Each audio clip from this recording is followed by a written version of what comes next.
नमस्कार दोस्तों, तो आज इस वीडियो में हम organic tomato farming techniques in India, organic farming in India उसके ऊपर बात करने वाले हैं। वो भी टोमेटो के अंदर ऐसी कौन सी पैकेज ऑफ प्रैक्टिसेस हैं, यानी कितना बीज लगेगा, सीड रेट कितना होगा, कौन सा क्लाइमेट में टोमेटो को लगाना चाहिए, नर्सरी कैसे तैयार करनी है, कितनी खाद डालनी है, वो भी ऑर्गेनिक तरीके से। ये नेचुरल फार्मिंग से अलग है। जो ऑर्गेनिक फार्मिंग है इसको हम हिंदी में बोलते हैं जैविक खेती, और जो नेचुरल फार्मिंग है उसको बोलते हैं प्राकृतिक खेती। जो नेचुरल खेती है वो तो सारी डिपेंड है देसी गाय के आधार पर। जो ऑर्गेनिक खेती है, अब इसके बारे में आपको पता लगेगा कि ऑर्गेनिक खेती क्या है या जैविक खेती क्या है या ऑर्गेनिक फार्मिंग। जो भारत में अलग अलग यूनिवर्सिटीज ने, जो एग्रीकल्चर यूनिवर्सिटीज है, उन्होंने पैकेज ऑफ प्रैक्टिसेस जो दी हैं कि इतना हमें FIM डालना है, इतनी गोबर की खाद डालनी है, उसके आधार पर हम आपको ये बताएंगे टोमेटो के अंदर आज इस वीडियो में। दोस्तों, जो भी डेटा हम आपको आगे आने वाली वीडियोस में बताएंगे वो हम पहले ही आपको सोर्स बता देंगे या हमने कहाँ से लिए। सारा सरकारी डेटा होगा जो भी आपको बताएंगे, या रिसर्च के आधार पर हम आपको बताएंगे कि कितना आपको कौन सी खाद कितनी लेनी है, ठीक है। और जो आज है वो डेटा हमने लिया है ICR research complex for NEH region, यानी नॉर्थ ईस्टर्न जो हिमालयन रीजन है या नॉर्थ ईस्ट इंडिया, वहां पे जो ICR का या भारतीय कृषि अनुसंधान केंद्र है जो मेघालय में उमियम जो जगह है, वहां पे उन्होंने network project on organic farming चलाया हुआ है। तो उसके आधार पर वो अलग देख रहे हैं कि अलग अलग वेजिटेबल्स में कितनी खाद डलेगी, कैसे मतलब ऑर्गेनिकली अगर सब्जियों को प्रोड्यूस करना है तो कैसे होगा। तो दोस्तों, हम देखिए अलग अलग रीजन्स के लिए अलग अलग है, थोड़ा बहुत फर्क है। तो हम ऐसा करेंगे, जैसे आज हम मेघालय के बारे में बात करने वाले हैं, तो अगली वीडियोस, आने वाली वीडियोस में भी हम टोमेटो के ऊपर ही बात करेंगे, लेकिन वो होगा जैसे केरला में कैसे ऑर्गेनिकली कैसे प्रोड्यूस करना है,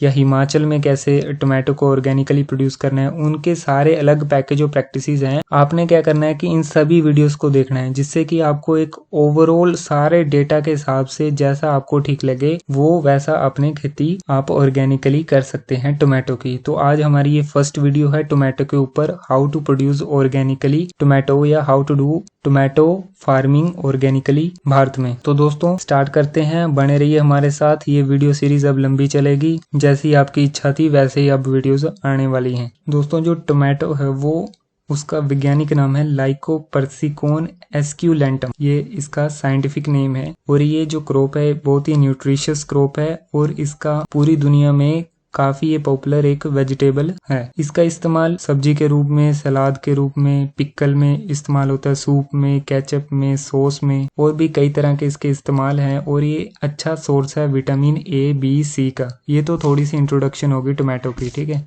अब इसकी वैरायटीज की बात करें तो अविनाश 2 है, रोकी है, Pusa ruby, Punjab Chhuhara, mega tomato 1, mega tomato 2, mega tomato 3, ये वैरायटीज हैं जो इस रीजन के लिए हैं। बाकी जो सोयल और क्लाइमेट की बात कर रहे हैं, अगर मिट्टी किस तरह की और क्लाइमेट इसको कैसा सूटेबल होता है टोमेटो क्रॉप के लिए, देखिए दोस्तों, जो सैंडी लोम सोयल है, बलुई दोमट मिट्टी, सैंडी लोम सोयल, जो कि रिच हो ऑर्गेनिक मैटर में, वो एक आइडियल सोयल मानी गई है टोमेटो की कल्टीवेशन के लिए, ठीक है। ऑर्गेनिक मैटर में रिच यानी जैविक पदार्थ, उसमें कार्बन ज्यादा हो और सैंडी लोम हो, और जो ऑप्टिमम टेम्परेचर इसकी कल्टीवेशन के लिए चाहिए, टोमेटो की कल्टीवेशन के लिए, वो 15 से 26 डिग्री सेल्सियस के बीच में है। ये थोड़ा सा एक्सटेंड इससे थोड़ा प्लस माइनस हो सकता है, ठीक है। वाटर एक्यूमुलेशन यानी पानी का जमाव नहीं होना चाहिए फ्लावरिंग के टाइम, और जब फ्रूट सेट हो रहा है यानी उसके अंदर फल बन रहा है, तो इस स्टेजेस में हमें ध्यान रखना है कि पानी है जो वो खड़ा नहीं होना चाहिए,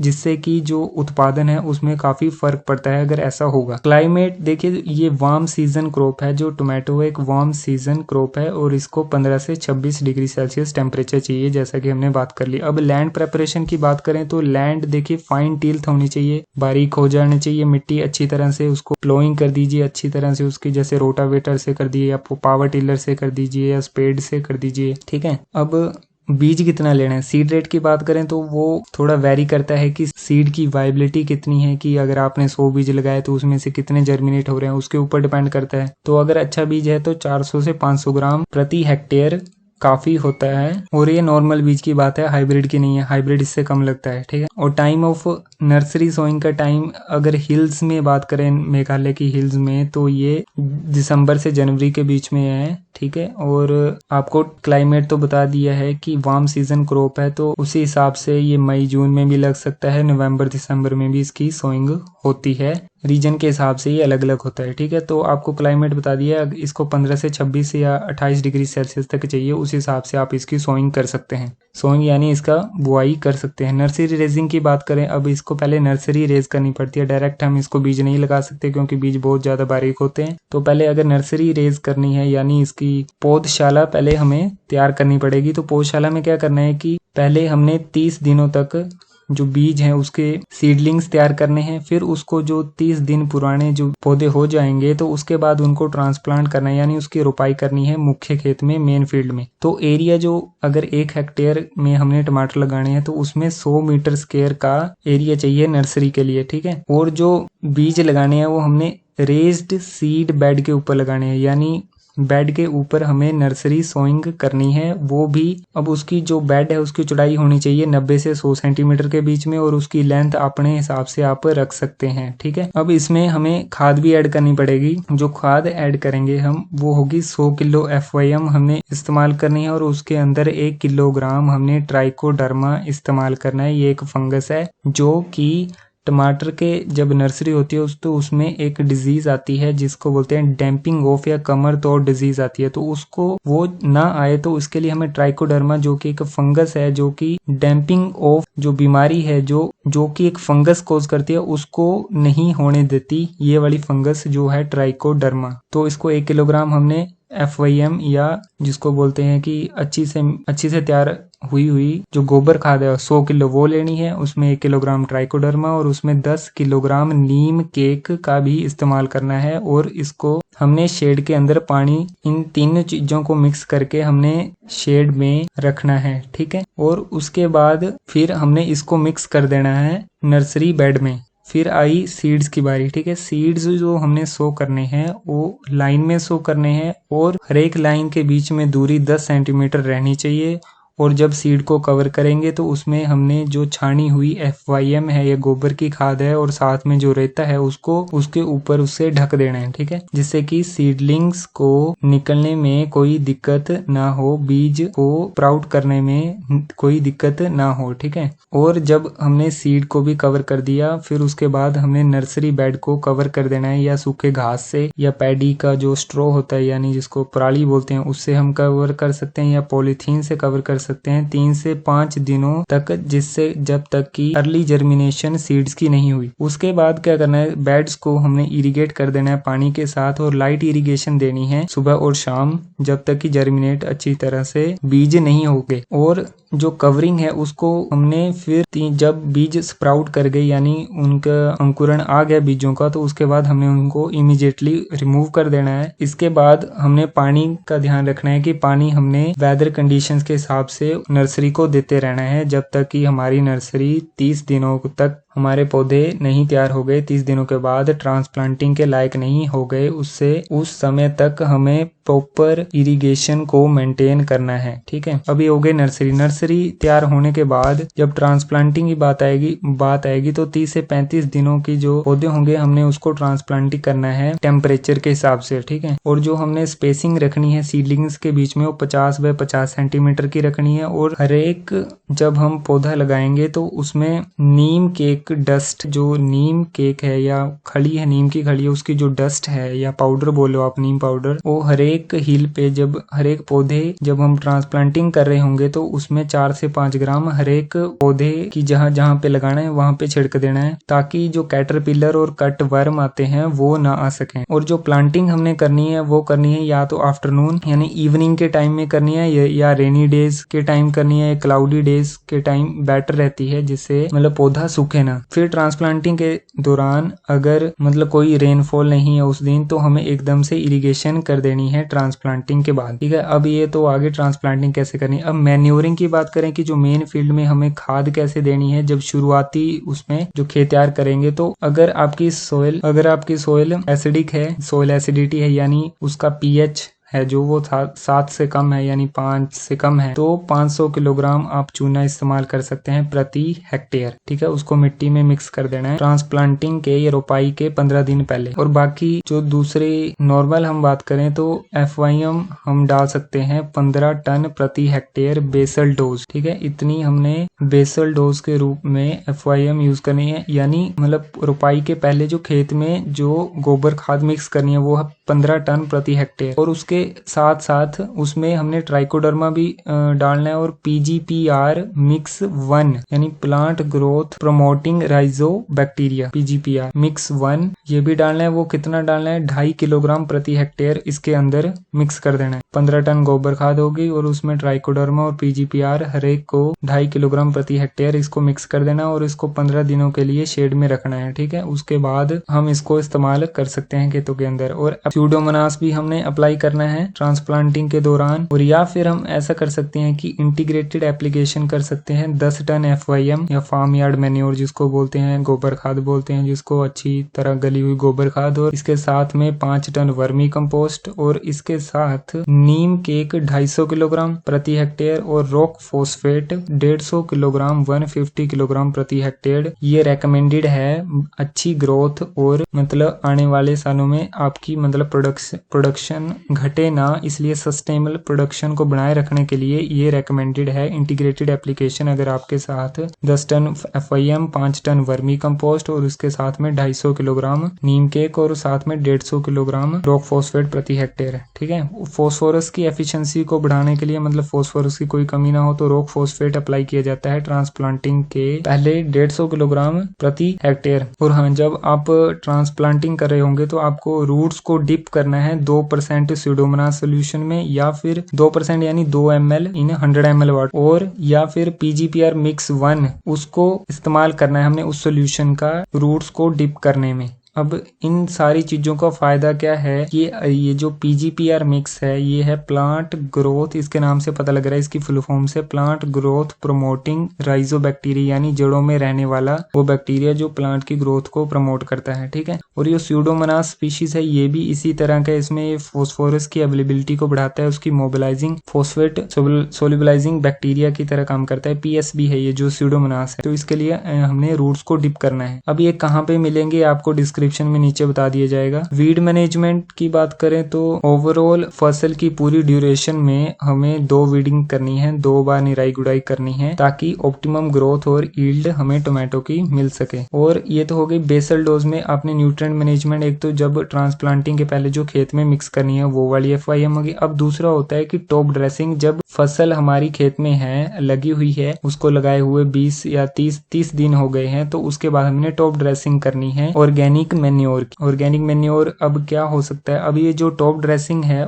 मान लो आपने 30 दिन के बाद ट्रांसप्लांटिंग के 30 दिनों बाद आपने टॉप ड्रेसिंग, अब वो क्या क्या कर सकते हैं हम उसमें सोयल एप्लीकेशन मतलब मिट्टी में दे सकते हैं, या तो आप उसकी स्प्रे कर सकते हैं फोलियर स्प्रे या सोयल एप्लीकेशन। सोयल एप्लीकेशन में हम फ्रेश काउ डंग की स्लरी दे सकते हैं 1 किलोग्राम प्रति 10 लीटर पानी में, और टोटल जो होगा वो 50 किलोग्राम प्रति हेक्टेयर हमें काउ डंग चाहिए होगा, या फिर इसमें से आप कोई भी एक कर सकते हैं। दूसरा है सोयल एप्लीकेशन, आप बायोगैस की जो स्लरी होती है बायोगैस प्लांट की, वो आप इस्तेमाल कर सकते हैं 1 किलोग्राम प्रति 10 लीटर पानी में, और 1 हेक्टेयर के लिए होती है 50 किलोग्राम इसकी जरूरत। तीसरा है सोयल एप्लीकेशन हम काउ यूरिन की कर सकते हैं, वो है 500 लीटर प्रति हेक्टेयर, 8 टाइम्स उसमें डाइल्यूशन करके आपको बता रहा है, मतलब 25 ग्राम इसको इस्तेमाल करते हैं हम प्रति लीटर पानी में। तो 500 लीटर पानी 500 लीटर हमें इसको इस्तेमाल करना है इस तरह से डाइल्यूशन करके। उसी तरह वर्मी वॉश को भी हम 500 लीटर प्रति हेक्टेयर है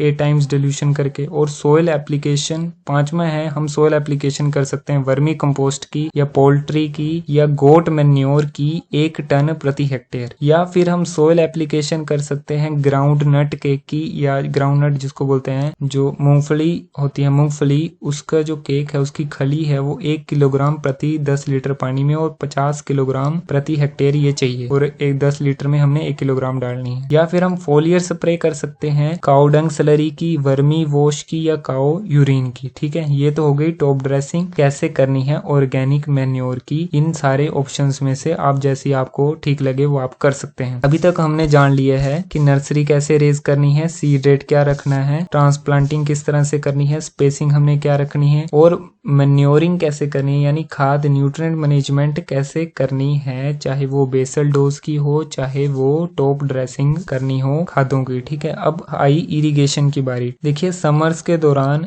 इरिगेशन 2 या 3 दिनों के इंटरवल में हमें करनी होती है। अगर स्टेकिंग हम करेंगे यानी पौधों के लिए प्रॉपर जो जाल सा बनाया होता है या जाल या मतलब जिससे पौधे खड़े रहें, है ना, स्टेकिंग, तो उससे हायर यील्ड मिलती है। जैसे हम वीडिंग करेंगे यानी 2 वीडिंग्स आपको बताई यानी 2 निराई गुड़ाई बताएंगे, तो जैसे वीडिंग करेंगे तो उसके बाद हमने ये ऑर्गेनिक मैन्योर की एप्लीकेशन करनी है जैसी आपको टॉप ड्रेसिंग में बताई है। ठीक है, और उसके बाद अगर हम मल्च देते हैं फील्ड में through out the crop growth, जैसे हम ग्रीन पत्तों की दे सकते हैं, ग्रीन लीव्स की, या प्लांट का जो बचा कुचा है या डिकम्पोज्ड बायोमास है या स्ट्रो है, तो वो बेहतर रहेगा वीडिंग के लिए भी। ठीक है, वीडिंग करने की कम आवश्यकता पड़ेगी। अब प्लांट प्रोटेक्शन की बात कर ले लास्ट में कि फसल को अगर कोई बीमारी आती है तो उससे कैसे बचाना है, फसल को बीमारी से कैसे बचाना है, चाहे वो पेस्ट, चाहे वो इंसेक्ट अटैक हो, चाहे वो डिजीज अटैक हो या बीमारी का अटैक हो या कीटों का अटैक हो। ठीक है, पहली बीमारी जो देखी जाती है वो है बैक्टीरियल विल्ट। देखिए विल्ट होता है पौधे का मुरझाना। अब बैक्टीरियल मतलब बैक्टीरिया की वजह से, एक तो होता है फ्यूजेरियम विल्ट, वो होते हैं फ्यूजेरियम यानी फंगस की वजह से, या बैक्टीरियल विल्ट यानी बैक्टीरिया की वजह से, जो कि एक महत्वपूर्ण डिजीज देखी गई है टोमेटो के अंदर ऑर्गेनिक फार्मिंग अगर कोई करता है। उसी तरह से लेट एंड अर्ली ब्लाइट भी ऐसी डिजीजेज हैं जो देखी जाती हैं। तो इनके लिए हमें प्रिवेंटिव मेजर है कि ये बीमारी आए ही ना, तो हमें क्या ध्यान रखना है कि फील्ड की सफाई रखनी है, फील्ड सैनिटेशन करनी है। जैसे कि हम उन प्लांट्स को, इन्फेस्टेड प्लांट्स को, अगर कोई प्लांट है जो इस बीमारी से इन्फेस्टेड यानी है, तो उसको हमने फील्ड से रिमूव कर देना है और क्रॉप को रोटेशन करनी है, क्रॉप रोटेशन करनी है। यानी पिछले साल यानी कहीं अगर बीमारी आई थी किसी जगह पे ज्यादा बीमारी, तो वहां पे हमें क्रॉप नहीं लगानी है, उसकी जगह कहीं और क्रॉप लगानी है और मतलब एरिया चेंज कर देना है, क्रॉप रोटेशन करनी है। ठीक है, और समर प्लोइंग भी कर सकते हैं यानी धूप के कारण जो बैक्टीरिया को खत्म करना, बीमारियों को, मतलब इसलिए मतलब जमीन की पूरी तरह से अच्छी तरह से प्लोइंग कर देना जिससे कि धूप के कारण जो भी बीमारियां हैं वो खत्म हो जाएं, उसको बोलते हैं समर प्लोइंग। अब ये तो हो गई बैक्टीरियल विल्ट की बात। देखिए दोस्तों आने वाली वीडियोस, काफी वीडियोस आने वाली हैं, तो उससे प्रॉपर आपको पता लग जाएगा कि कैसे बीमारी का नियंत्रण करना है। सिर्फ टोमेटो के ऊपर ही डालेंगे हम। तो फ्रूट बोरर दूसरा है, एक फ्रूट बोरर यानी फल छेदक आप कह सकते हैं, जो कि एक मेजर इंसेक्ट है टोमेटो का। तो उसके लिए बताया गया है कि आप नीम ऑयल की एप्लीकेशन कर सकते हैं 3 ml प्रति लीटर पानी में, और साथ में एक होता है वर्टिसिलियम लिकेनी, एक एंटोमोपैथोजेनिक फंगस है। यानी एंटोमो होते हैं इंसेक्ट और पैथोजन यानी जो इंसेक्ट के ऊपर पैथोजन है, यानी उसके ऊपर अटैक करती है इंसेक्ट के ऊपर। इंसेक्ट हमारी जो फ्रूट बोरर है यानी जो उसकी सुंडी है, ठीक है, उसके ऊपर ये फंगस डेवलप कर जाती है और जो सुंडी है वो खत्म हो जाती है। तो एंटोमोपैथोजेनिक फंगस है, वर्टिसिलियम लेकेनी इसको बोलते हैं, इसका नाम है, जो कि एक यूजफुल है फ्रूट बोरर को कंट्रोल करने में। इसके साथ में पंचगव्य की एप्लीकेशन 3%, पंचगव्य के साथ साथ लेंटाना का एक्सट्रैक्ट 10% और वर्मी वॉश 10% यानी 10 ml 100 ml पानी में फ्लावरिंग स्टेज पे, और उसके बाद 10 दिनों के अंदर अगर हम इसकी स्प्रे करेंगे तो भी ये इफेक्टिव माना गया है कंट्रोल करने में इंसेक्ट और डिजीज जो टोमेटो के ऊपर आते हैं। ये तो हो गया प्लांट प्रोटेक्शन के बारे में। और जो नॉर्थ ईस्ट में क्रॉपिंग सिस्टम फॉलो किया जाता है इंडिया में, नॉर्थ ईस्ट इंडिया में जो एग्रीकल्चर है, सिक्किम के एग्रीकल्चर है, यानी नॉर्थ ईस्ट रीजन्स में जो नॉर्थ ईस्टर्न स्टेट्स है वहां पे जो क्रॉपिंग सिस्टम फॉलो की जाती है, यानी साल भर कौन सी क्रॉप कैसे कैसे लगवाई जाती है, सीक्वेंस क्या है उसका, क्रॉपिंग पैटर्न क्या है। तो उसमें है देखिए राइस टोमेटो लगाते हैं वो, या मेज फिर टमाटो या टमाटो लगाएंगे, फिर भिंडी लगाएंगे, फिर फ्रेंच बीन लगाएंगे, या फिर टमाटो लगाएंगे फिर फ्रेंच बीन लगाएंगे। ये तो हो गया क्रॉपिंग सिस्टम। अब हार्वेस्टिंग और पिकिंग की बात करें कि जब हमने फलों को तोड़ने की बारी आती है तो हमें क्या ध्यान रखना है कि जो टमाटो का फ्रूट है वो हमें एप्रोप्रिएट स्टेज की जो जब वो एप्रोप्रिएट स्टेज ऑफ मेच्योरिटी आ जाएगा, मतलब प्रॉपर अपने पकने के समय किस टाइम पे उसको तोड़ना है, वो डिपेंड करता है कि हमारा पर्पस उसको कहाँ पे पहुंचाने का है। ठीक है, अगर लोकल मार्केट में पहुंचाना है तो जब प्रॉपर मैच्योर हो जाएगा तब हम तोड़ेंगे, और अगर दूर पहुंचाना है तो किस टाइम पे तोड़ना है। देखिए, अगर फुली राइपन्ड फ्रूट्स है जैसे वो तो जैसे प्रिपेयर सॉसेस को प्रिपेयर करने के लिए या अदर प्रोसेस्ड जो प्रोडक्ट्स हैं उनको प्रिपेयर करने के लिए तो फुली राइपन्ड फ्रूट्स चाहिए होते हैं। ठीक है,